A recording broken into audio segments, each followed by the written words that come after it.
I think it was a good thing that they added these overweight characters because it really hits home. Who programs an obese hologram? Why in the future would being obese still a thing? One, in your own post-apocalyptic thing, there shouldn't be enough food to make fat people. Starfleet Academy might be a sleeper. It might be a sleeper show. I think you're trolling right now. There should be no more Star Trek. You guys are bigots, man. Welcome to Just the Guys Podcast. Welcome back to Just the Guys. Y'all know what time it is. Join the Shamers Club. Make sure you hit that like button, share, and subscribe. Again, 10,000 people, 10,000 descend upon Minnesota. And you kind of know their political leanings, leftists and all those men. I think they were trying to audition for Starfleet Academy, the new Star Trek series. Now, you guys have been talking about this for a couple of weeks now. And said we got to talk about it on the show. Now, I did not necessarily a lot of prep for it because I'm still kind of new to it, but it seems like it's a pretty woke show. So here's Amala. She was kind of talking through the first couple of clips. The show is full of woke. It's full of diversity, equity, and inclusion. And I'm going to show you a couple of clips here. And to do that, I have to explain a little bit of the plot. So at the beginning of episode 1, you see a young boy and his mother separated from each other. Now, because women are either leaders or victims in this show, it wasn't really this woman's fault that she was an accomplice to murder. She got tricked by an evil white man named Noose Baraka, who got her convinced that this was a way to get food for her and her son. Coincidentally, this mother character is played by Tatiana Maslany, so she goes from girl boss and She-Hulk to victim of the patriarchy in this show. So while the evil villain white man, Noose Baraka, played by Paul Giamatti, and oh my gosh, what a waste of Paul Giamatti, is sent to prison, Tatiana Maslany's victimized mother character is sent to a rehabilitation center because it really wasn't her fault. Now, of course, this means she is separated from her racially ambiguous son, and she is separated by our lead female heroine, played by Holly Hunter, which again is a massive misuse of the talent of Holly Hunter in this show. Holly Hunter, while a heroine, is also a female who's just a victim of the system. She had to separate this mother who was an accomplice to murder and this child because the system forced her hand. She wouldn't have done it if she really had a choice. And this is a quote we get in the show. It wouldn't have changed anything. We were in Tria. Starfleet wasn't making any exceptions. Separating children from their parents isn't exceptional. It's reprehensible. Where have I heard that before, complaining about the separation of children and their parents? Oh, that's right, the political left. Who built the cages, Joe? Let's talk about who built the cages, Let's talk about what we're talking about. They only complain about separating children from parents when it's their political opponents doing it, when it's their leader and overlord, Commandant Obama. They love it, man. They love cages. They love it. So, CT, you're a fan of this show? Oh, dude, he loves this show. He thinks it's Gene Roddenberry's dream. Okay. Regale us, sir, with your. I don't even know where to start from. First of all, I forgot her name. She's a conservative. She's never watched Star Trek. I mean, you could talk to somebody and you could listen to certain things. They could say certain things. I'm from LA. We got some guys from LA, man. They go at it. They go at it about who's really from LA. And it's certain things that, if you say it the wrong way, it's like, you're from upstate Cali. Yeah. You're not really from LA. You're from San Diego. You're not from LA. So the thing is that I'm listening to these critics. This girl was born in 2000. She never watched Star Trek. She never was a part of that culture. She wasn't part of the legacy culture. I was a part of the legacy culture. I grew up with, obviously, TOS, the movies, TNG, the TNG movies, Voyager, Deep Space Nine, and Enterprise. She doesn't know what she's talking about. She's just saying stuff. First of all, the fact that she said, her racially ambiguous kid. We're talking about Star Trek here. They got billions of different goddamn species within the galaxy. What is she talking about? It's to me, right? If listen, I'm all for race pride in America. I mean, as a black person, right? You be proud of your race. But when you're looking at Star Trek, take your own personal bullshit human perspective out of it. And take into account that we literally have seen green aliens in Star Trek. We've literally have seen blue people. We've seen different. We've seen aliens with transparent skulls. Who cares if the kid is racially ambiguous? Oh, because it's part of the narrative. Let me just finish, because I am not just an expert on blacks. I'm an expert on Star Trek. So the kid is separated from the mother because of a supposed crime. I'm sorry. Star Trek has always had a judicial system within it. Not to mention, it's a broken government now because of the burn. It's a broken government. And then his mother was living on a failed colony, from what I've seen in the first episode. And we've seen plenty of failed colonies before in legacy series. Kirk himself lived on a failed colony. Tasha Yar literally lived on a failed Federation colony where it failed to the point where the people turned into savages and they were going around raping the women. Did we forget that? See, that's how I know people don't watch Star Trek, man. Like I can't stand listening to non-Trek. I'm sorry, dude. No, but I can't. But this girl obviously has never watched the show, right? You've watched it. This girl, I don't think anything she says takes seriously about, in my opinion, one of the greatest series in cinematic history. You got to stop huffing glue between episodes and shows and shit. Whatever caffeine addiction you got going on to keep those 15-hour shows going, you got to cut back because it's fucking up your shit. Because one, the reason why it matters is not because of the diversity problem in Gene Roddenberry's Star Trek, because diversity in Gene Roddenberry's Star Trek was always there. That's true. That's always the thing. But it wasn't the focal point. It wasn't about those things. It was blended into the story so well, you didn't even notice it, that people could watch it and not realize that they were seeing exceptionally progressive mentalities. Like, for example, Uhura having a black woman on TV with a leadership role had not been done on television in that way prior to that. She's a groundbreaker, sure. No one's doubting that stuff.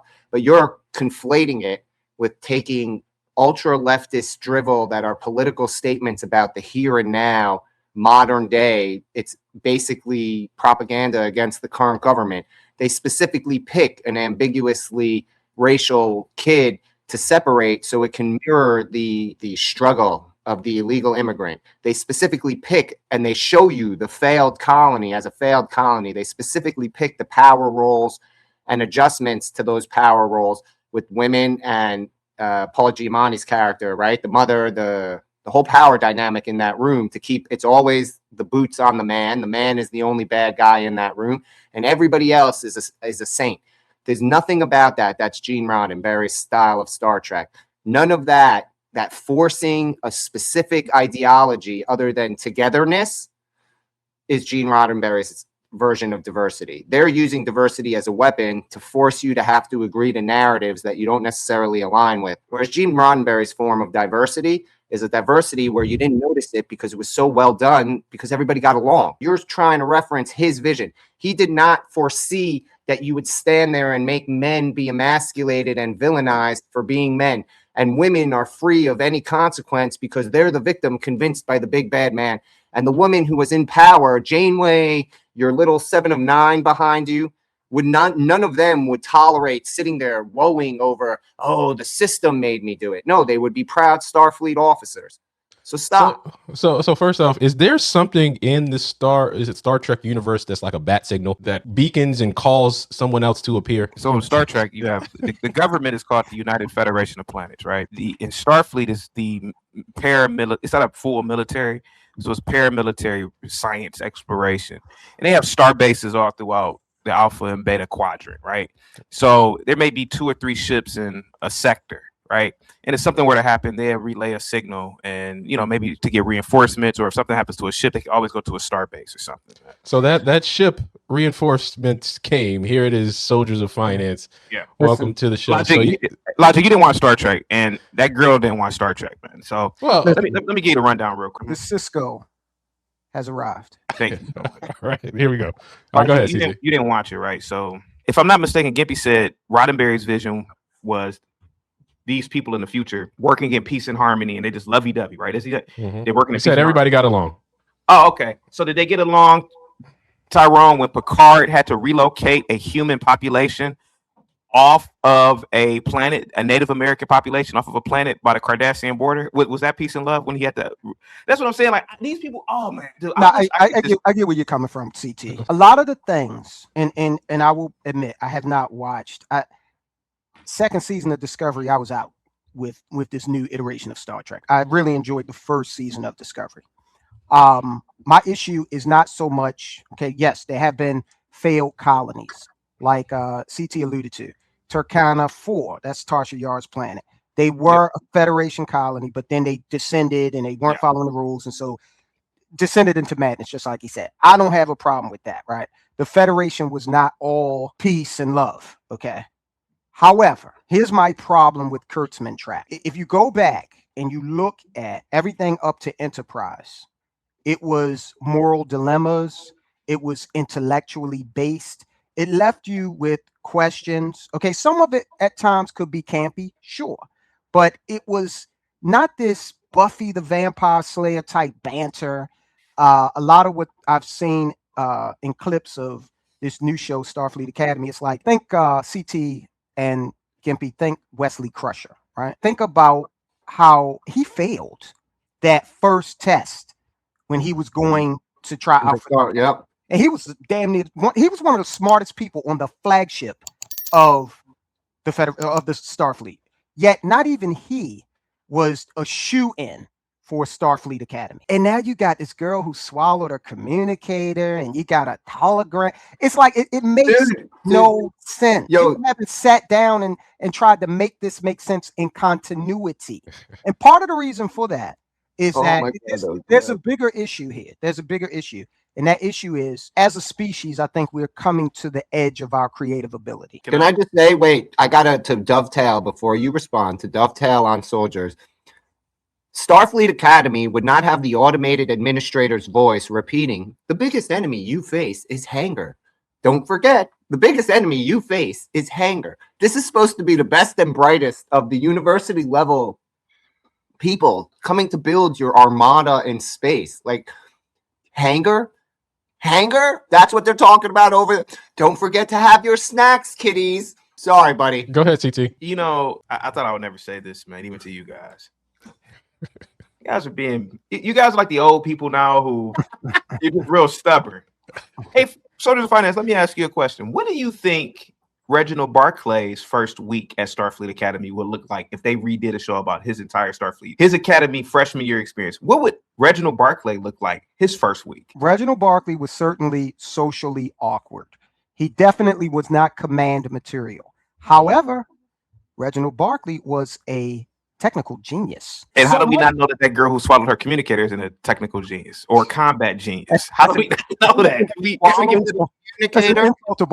Reginald Barclay social awkwardness on so many metrics, my friend. But Reginald Barclay was such a technical genius that he actually appeared on multiple Star Trek shows. Yeah, he was on Voyager. He was in the first contact. Yeah.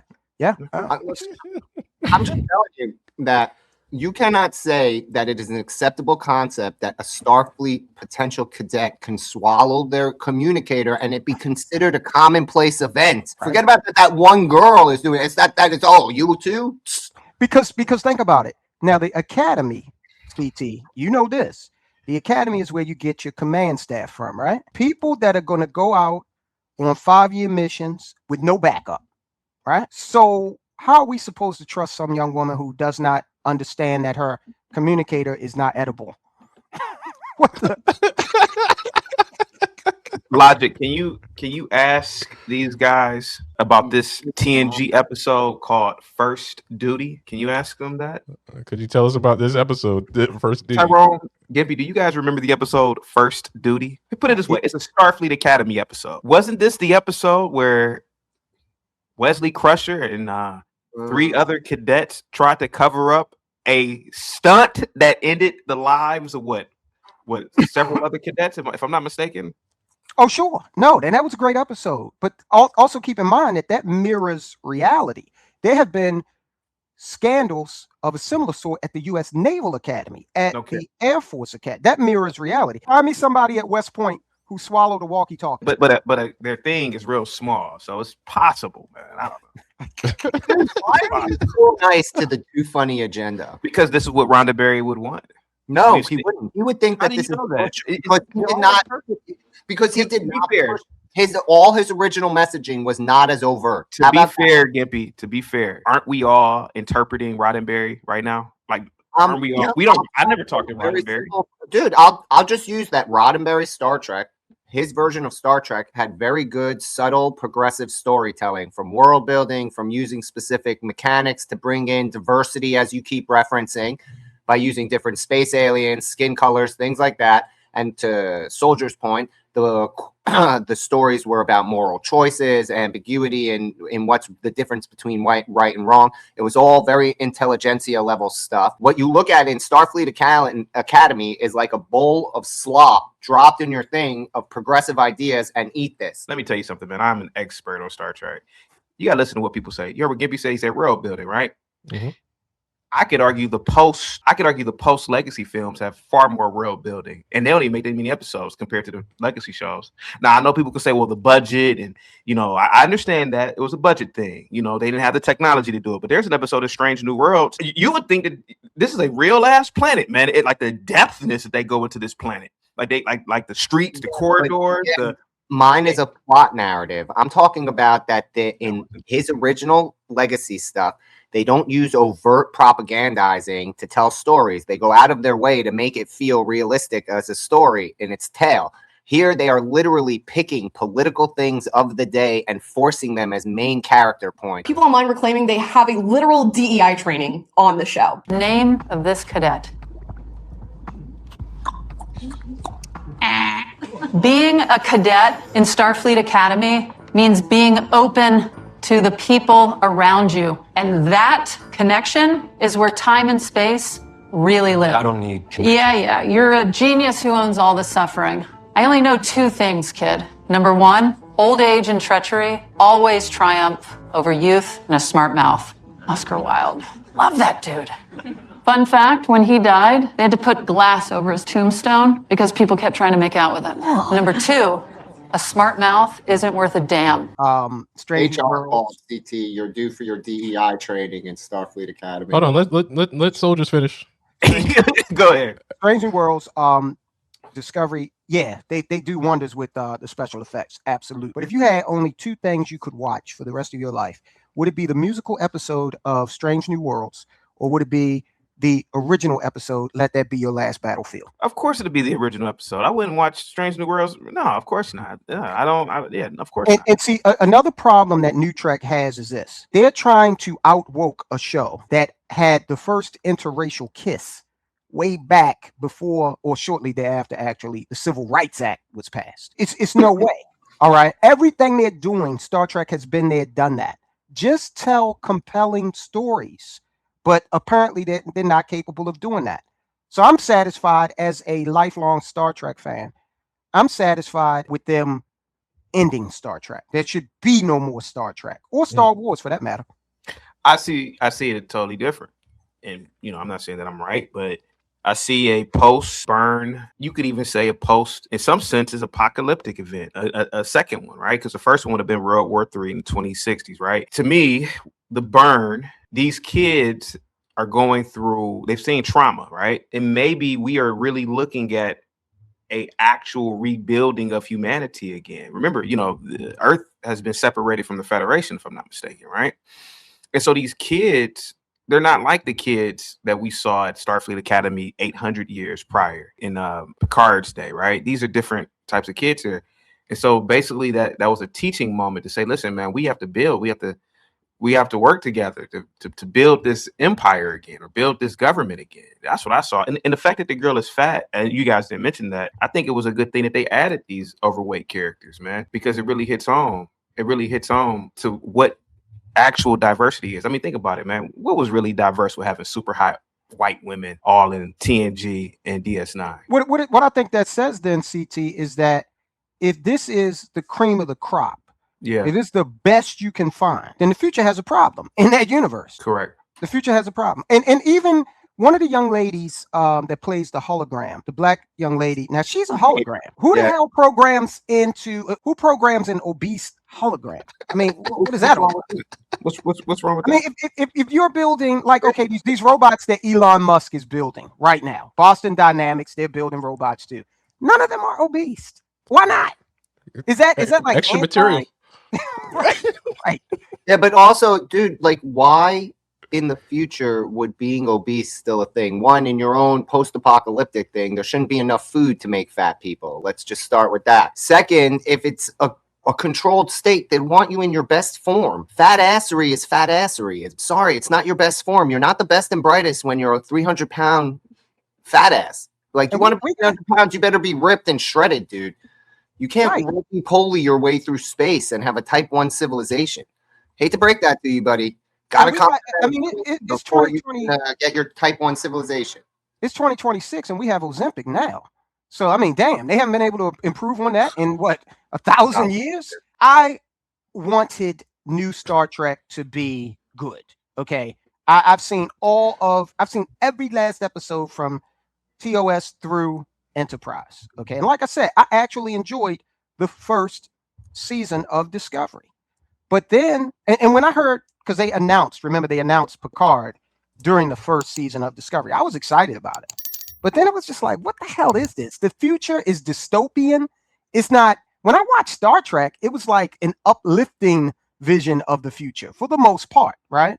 And now it's all dystopian and, they're committing war crimes and what the hell, man? Going back to the hologram discussion, have you guys played like sports games, like Madden or NBA 2K, stuff like that? I'm old, man. I used to play NBA Jams. That's how. That was before Create a Player became a thing. When you guys did the Create a Player, did you ever make them fat? CT made it short and fat. NBA Jams had a code where you could play Bill Clinton. He could be a character. And even there, they put Bill Clinton's head on a fit body. Dude, Go ahead, CT. we now know that CT has added himself as the Do Funny advocate for terrible Do Funny television. You're just going to have to wear that shame for the rest of your life, sir. They need to end Star Trek. It had a good run. Orville is much better than any Kurtzman track. Much better. And did you know that guy is in an episode of Enterprise? Seth MacFarlane. Seth MacFarlane. Oh yeah. Well, I mean, it seems like the public is agreeing with that this Starfleet Academy is terrible. On IMDb, it's 4.3 out of 10. So maybe these are people that have historically watched it. You know what else got bad ratings back in the day? Office Space.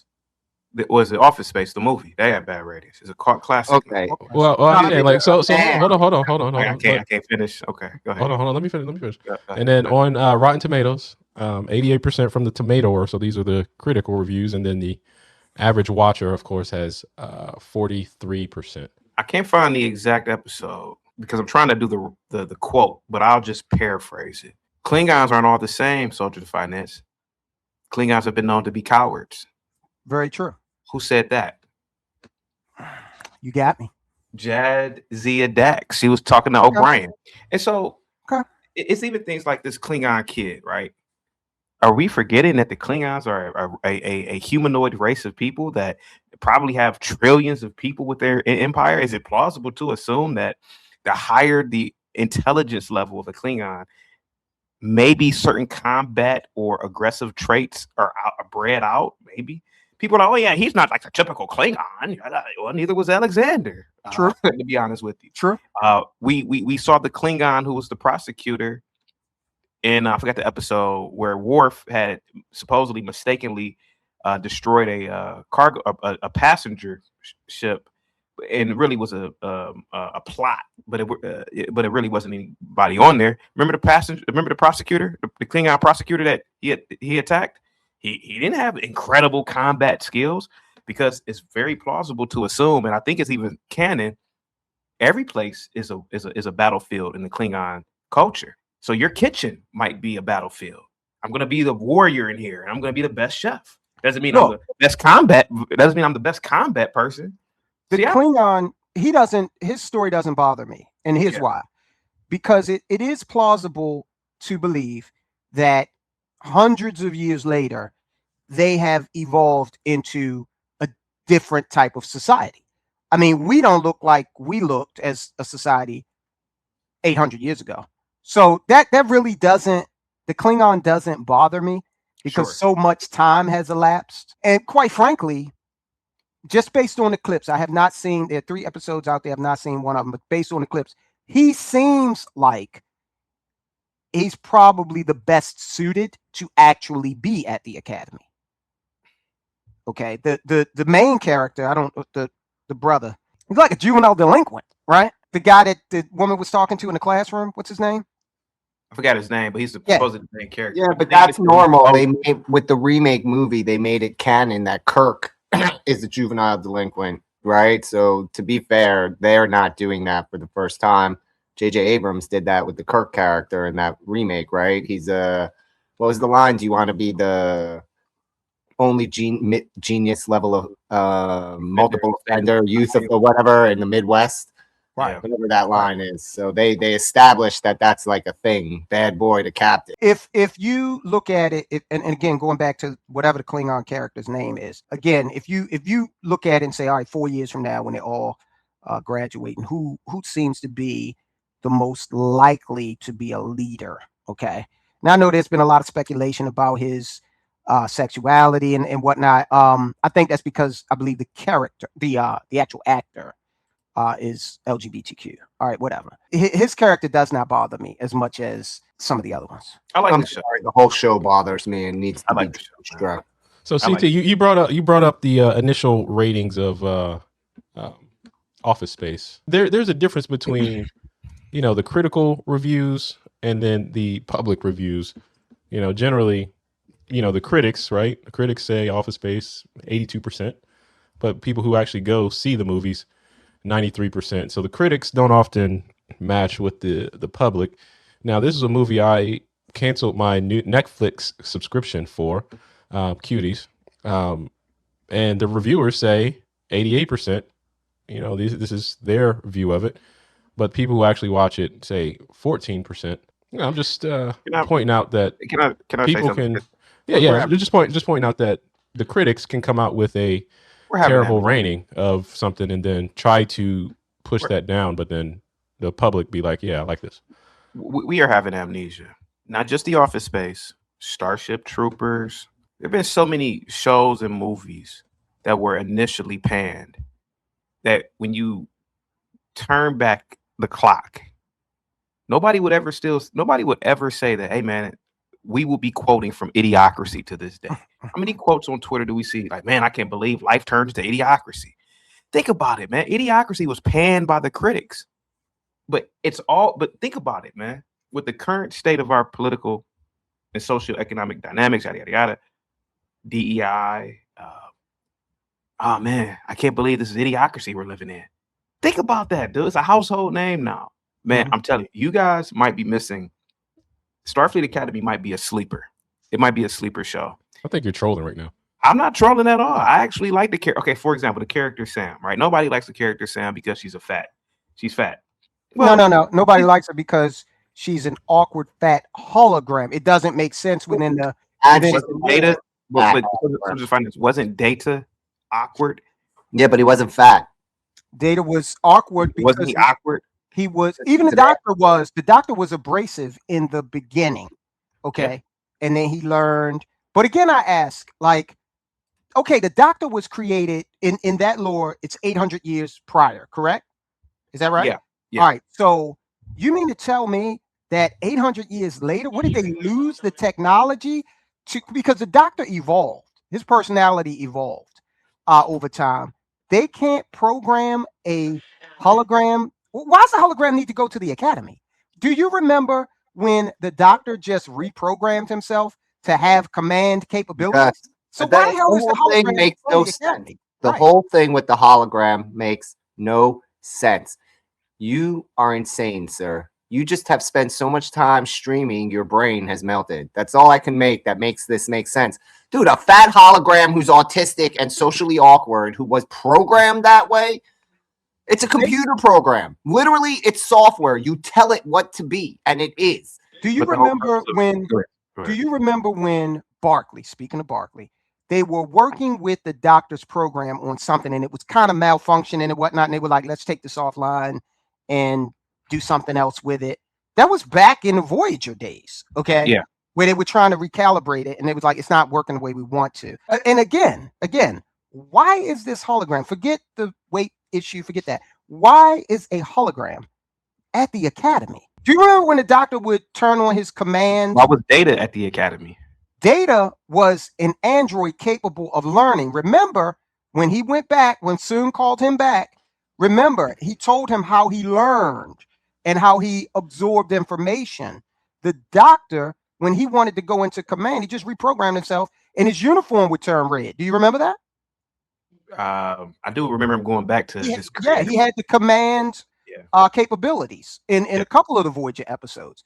And he didn't need to go to the academy You for guys that. are bigots, man. You guys. I mean, it's like It always ends up here, dude. Just He always ends up that here's where big. my thing, Tyrone. Here's my thing. I really believe you guys have gotten so old, right? And when I mean old is you really become set in your ways after about 30, 35, right? I think you're trying to find ways not to like this show because I feel like we can always go back to the core source.